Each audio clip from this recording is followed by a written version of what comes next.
The day before Thanksgiving, November 24th, 1971, a storm is brewing over the Pacific Northwest. At Portland International Airport, passengers board Northwest Orient Airlines Flight 305, a short haul to Seattle. The mood is routine. Holiday travelers, businessmen, families. Among them, a man in his mid-40s, dressed in a dark suit and tie.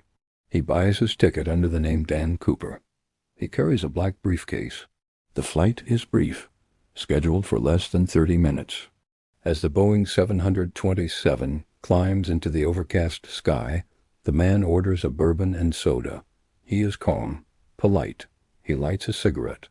To the flight attendant, Florence Schaffner, he is just another passenger, until he hands her a folded note. She assumes it's a business card, maybe a phone number, and slips it into her purse. He leans closer.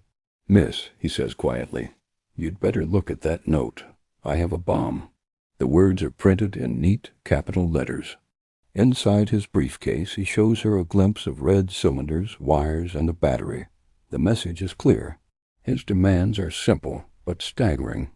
He wants $200,000 in unmarked $20 bills.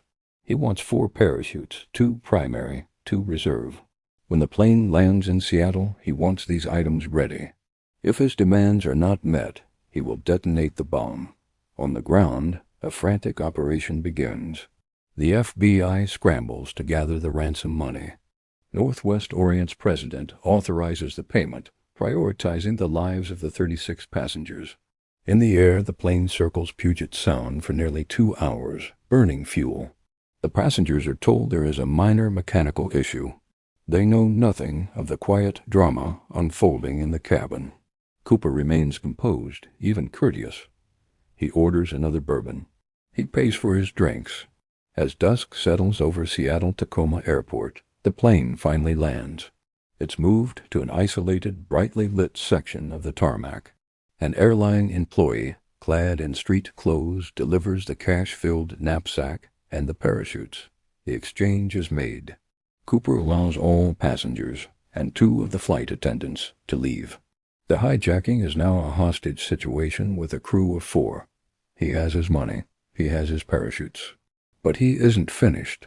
He instructs the pilot to refuel and file a new flight plan, southeast toward Mexico City. He specifies the route, the altitude, the speed. The plane must fly low, no higher than 10,000 feet. The landing gear must stay down. The cabin must remain unpressurized. At 7:40 p.m., Flight 305 takes off again, disappearing into the dark, stormy night. The pilot, the co-pilot, and a flight attendant are locked in the cockpit.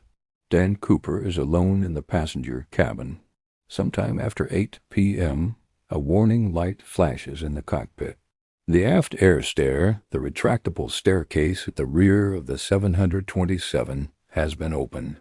Over the intercom, the pilot asks if Cooper needs assistance. The reply is a single, sharp no. This is the last anyone ever hears from him.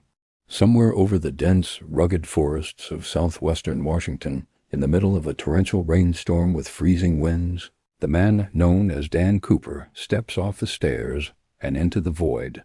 He leaps into history. When the plane lands in Reno, Nevada, 2 hours later, the cabin is empty.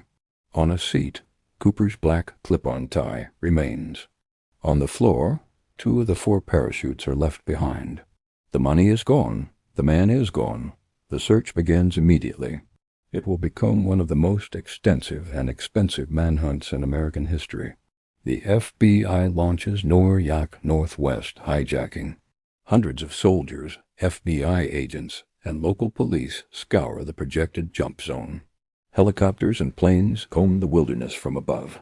They search for a body, a parachute, a shred of clothing, the cash. But the terrain is unforgiving. Dense forests, mountains, and ravines blanket the landscape. The weather is brutal. After weeks of searching, they find nothing, not a single trace. The forest has swallowed him whole. For years the case remains cold, a mystery frozen in time. Then, in February 1980, a breakthrough. A young boy named Brian Ingram, is digging a fire pit on a sandy stretch of the Columbia River at a place called Tennebar. His fingers brush against something buried in the sand. He pulls out 3 decaying bundles of cash. The bills are waterlogged and fragile, but the serial numbers are legible. They are a direct match to the Cooper ransom money. The discovery electrifies the investigation, but it only deepens the mystery. The $5,800 is found miles from the initial search area. How did it get there? Did Cooper land in the river and drown? Did he bury a portion of the money and escape with the rest? FBI agents dredge the river. They search the riverbanks, but no other money is ever found. No skeleton, no parachute, no briefcase. The cache is a solitary clue, an isolated breadcrumb leading nowhere. Theories multiply like wildfire. One camp believes Cooper could not have survived. The jump was suicidal. A novice leaping into a freezing, high-velocity windstorm at night over treacherous terrain, wearing only a business suit. He was likely killed on impact or died of exposure. His body and the remaining money simply lost to the wilderness, never to be found. But another, more romantic theory persists. The theory that he made it. That Cooper was an experienced paratrooper, perhaps a military veteran who knew exactly what he was doing. He chose the 727 because it was the only commercial airliner with aft stairs that could be opened in flight. He requested 4 parachutes to make authorities believe he might take a hostage with him, ensuring they wouldn't sabotage the gear. He planned every detail. He landed safely, buried what he couldn't carry, and walked away to begin a new life under a new identity. Over the decades, the FBI investigates more than 1,000 suspects. A few stand out. Richard McCoy, Jr., a Vietnam veteran who staged a similar copycat hijacking just 5 months later, was an early favorite. But his physical description didn't quite match, and he was accounted for during the Cooper hijacking. Dwayne Weber, a World War II veteran, made a deathbed confession to his wife. "I am Dan Cooper." His DNA, however, did not match a partial profile recovered from Cooper's tie. Kenneth Christensen, a former Army paratrooper and Northwest Orient employee, was another person of interest, but circumstantial evidence was not enough. One by one, every promising lead dissolved under scrutiny. The tie Cooper left behind becomes the case's most intimate piece of evidence. In the early 2000s, investigators extract a small DNA sample from the knot. It is a moment of hope, a definitive scientific link to the hijacker. But the profile yields no matches in any criminal database. The identity of the man who wore it remains a ghost. In 2016, after 45 years of dead ends, the FBI officially closes the active investigation.